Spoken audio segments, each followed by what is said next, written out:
انه لما تعض غل قوة. يا سلام. كمل. السلام عليكم ورحمة الله وبركاته، تحياتي للجميع. طبعا تجربتنا الثانية على الكفات اللي هي ضد اللدغات، بدنا نختبر أفعى غير سامة من الأصلات الشبكية السوبر دورف اللي هي بتيجي متوسطات الحجم. نشوف أسنانها، ما هي برضو إلها أسنان ماضيات وعدة أسنان. بدنا نختبرها على الكفة هاي. طبعا هاي الكفة اللي عملنا عليها فيديو اختبرناها على السام، كانت ناجحة. طبعا في ناس تركت موضوع الأفاعي السامة وخطورتها على الإنسان واهتمت في سعر الكفات إنه غالي.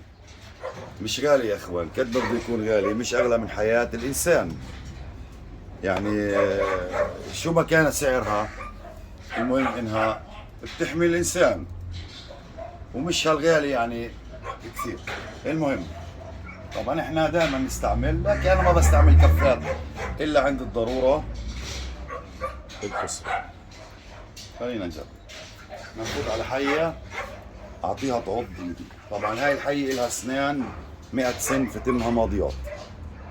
طبعا قمت بوضع رائحة فأر على الكفة على اساس انه لما تعض بغل بقوة.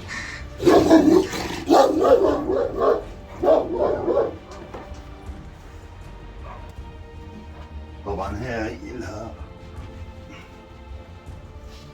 الصنون ماضيات، خليها تشم الريحة.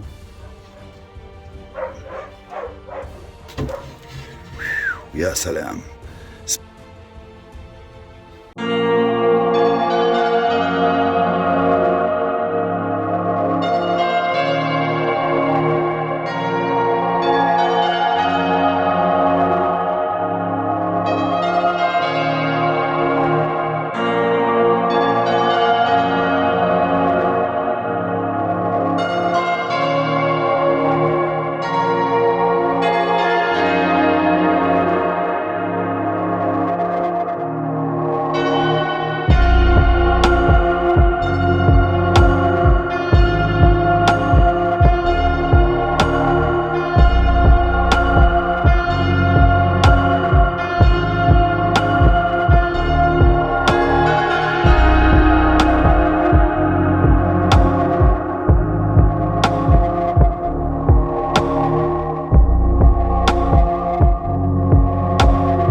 بسرعة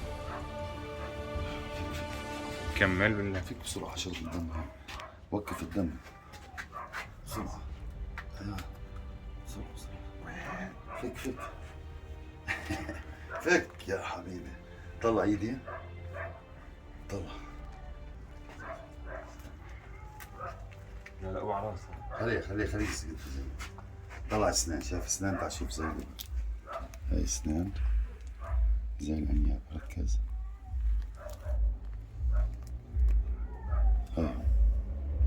افكها من الكفة. بينات. خليك. ايوه. الآن استنى شوي. تخيلوا كيف لما بكت تعضني أصلة طول 6 متر. هلا زي المشوار.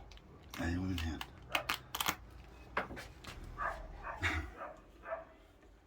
هاي عضتها